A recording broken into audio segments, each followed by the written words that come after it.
Okay, this is gonna be my list of the top 25 most essential Eddie Guerrero matches. So there's a lot of best of Eddie Guerrero lists on YouTube. Top 15, top 20, top 25. My criteria for this was, ultimately I tried to go with the best of the best, but at the same time I tried to sprinkle in a factor of what are the most important matches to Eddie Guerrero. Like if you had a chance to show somebody, or say a scenario like a dream scenario will be, you could get to spend some time with Eddie Guerrero, but he totally forgets who he is, and you have the chance. The only thing you can do with him is just show him his top 25 matches. You could pick any 25 matches, and so what matches would you show, somebody or even Eddie himself to remind him, how good he was? So these are the matches that I'm going to pick. So, some of them actually have to do with historical importance, and a lot of them just have to do with just how amazing they were. So try to keep this at a rapid pace. We've done a lot of, in-depth videos with Eddie last couple of weeks. So we'll get this going right now. At number 25, I'm going to go with the Flair match. So this is probably the best Flair Eddie match. This is actually from Nitro 1996, very similar to the Hog Wild finish with Chris Benoit's wife actually holding Flair's arm so he could get the leverage to win with the figure four. But I think more than anything, this just had more intensity, and it felt like the first meeting. It felt like Eddie really seized the moment. I think this is right before Eddie went on to the Best of the Super Juniors tournament. So, I'm not crazy about the Eddie and Flair combination, but, Flair has always been very respectful of Eddie Guerrero as a wrestler and the family, working for Gory. So I think you got to put this on the list. So that's Flair from Nitro, May 20th, 1996. At number 24, I'm going to go with CM Punk and Rey Mysterio in a triple threat match. This is from IWA Mid-South. Really, really fun triple threat match. So Eddie, Punk, and Rey together in a triple threat. So apparently Eddie wasn't really crazy about triple threats, but this is very well put together. Very, very well sequenced, very fun. Rey is without the mask here. I guess Punk is somewhat of a babyface here. Eddie actually wins as a heel. He wins the IWA title. But yeah, you get to see Eddie work with Punk in IWA Mid-South. There's also a singles match on YouTube with Punk, and I believe he actually worked with Colt Cabana and Punk in a triple threat, which, Eddie actually did crap on in his book, believe it or not. At number 23, we got Eddie Guerrero versus Super Crazy. This is from the very first Ring of Honor show. The Era of Honor begins. I think you got to put this on here. The post-match really sums up how I feel about ROH. Just really, you could see Eddie's passion coming back here. He says, not about being a big star. This is giving me the eye of the tiger, the Ring of Honor, atmosphere. So him and Crazy go out there. And yeah, I think it really set the tone to have Eddie Guerrero on the first ever Ring of Honor show. Just having him involved with the first couple of shows, the first show and the third show to be exact, I think it helped Ring of Honor out tremendously. So a huge impact, I think, both ways. I think ROH had a huge impact on Eddie Guerrero. I think Eddie Guerrero had a huge impact on ROH as well. So got to go with this. So finish is pretty awesome. Eddie misses the frog splash. He tries to go for a backbreaker. Crazy is able to flip the backbreaker and counter it into a roll up. And Eddie loses to Super Crazy after a series of, really awesome looking brainbusters. Eddie Guerrero looked tremendous at that time. He was ready to come back. At number 22, we got Eddie Guerrero versus Kurt Angle. This is SmackDown, April 14th, 2005. This is a championship series to face John Cena at Judgment Day. Tremendous match in Chicago. It was amazing stuff. I just talked about this in depth on the DVD set with Eddie. But yeah, this is possibly the best Eddie and Angle match in terms of work rate. So definitely don't sleep on it. It was really, really fun to go back to. At number 21, we have the match with The Rock. This is from Raw, July 22nd, 2002. The pre-match segment is awesome. This is The Rock at his best, coming off of the Undisputed Championship victory at Vengeance. And, him and Eddie just tear it up on the mic and in the ring. There's some disrespectful stuff here, but it felt real. It felt like Eddie was really irritated by The Rock acting like he's a big shot movie star and the disrespect. Rock actually said, with a haircut like that and a face like that, it looks like Billy Ray Cyrus went and had sex with the retarded hyena. And he said that to Eddie after Eddie was bragging about the mullet being the hottest haircut in the game. So there's a lot of fun stuff here. The best counter of the rock bottom ever, still to this day. So it's a little bit short, but basically Eddie gets to main event Raw with The Rock. It's got to be, a great highlight in Eddie's life. And, he didn't get the chance to wrestle Austin at King of the Ring, but he does get to wrestle The Rock. So I think it definitely is one of the highlights of Eddie Guerrero's comeback for sure.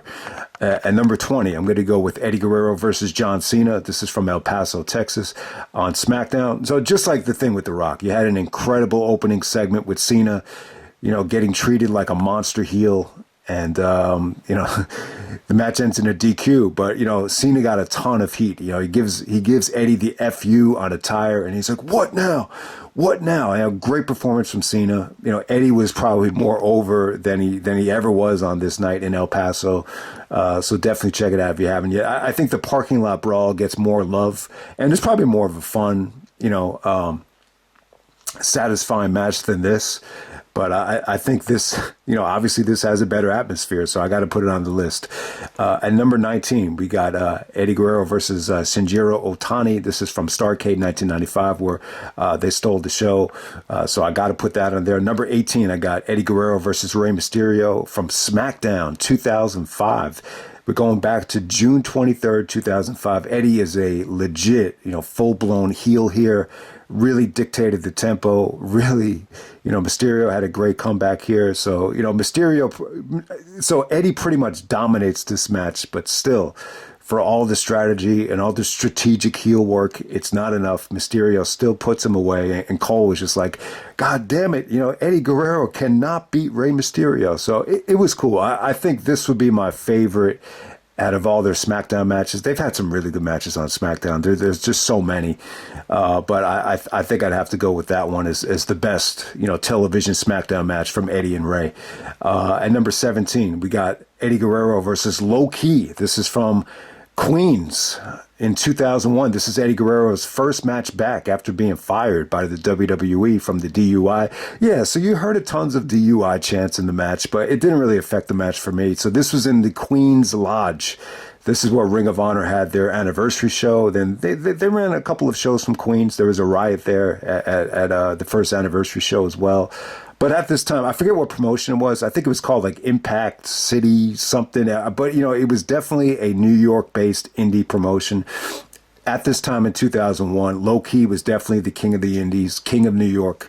So he's going up against Eddie here. Eddie just said, he needed this match.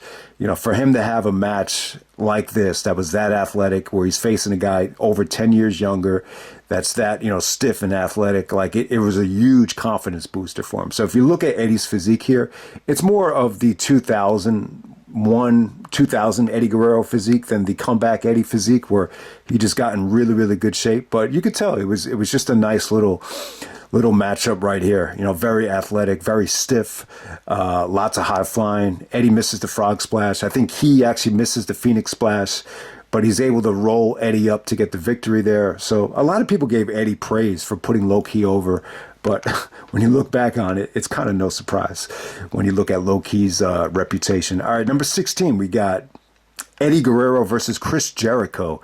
This is from Fall Brawl, 1997. Yeah, the Fall Brawl match is really good. Eddie was talking about how they really worked up to a hot finish here. There was a lot of just, different, international style submissions from both guys, and they just worked to a really hot finish. Eddie was just getting in great shape at the time. It was a lot of fun. Definitely the best match I think Eddie and Jericho had ever had.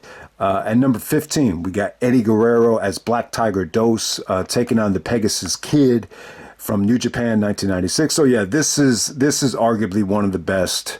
Some people might say the best, Eddie versus Benoit match. So we're going back to June 11th, 1996. So Eddie wins this match to get into the Best of the Super Juniors tournament. Benoit's without the mask as the Pegasus Kid. Eddie has the Black Tiger mask on, but it was great. You know, Eddie just did a lot of different variations of the power bomb here. Lots of high flying.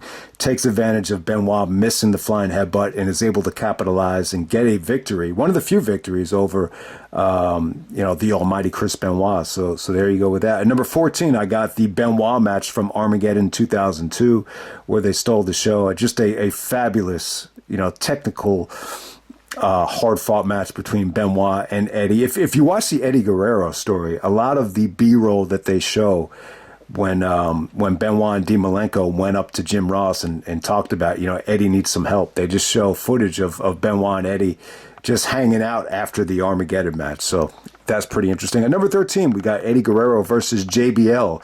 This is from Judgment Day 2004. I have a lot to say about this when we do the review for the 20th anniversary. But yeah, that chair shot is wicked bloody, man. Eddie looked like a homicide victim after that chair shot, and it's a damn shame. I wish he hadn't have taken the chair shot, but hey, in some ways it makes the match a little bit more memorable.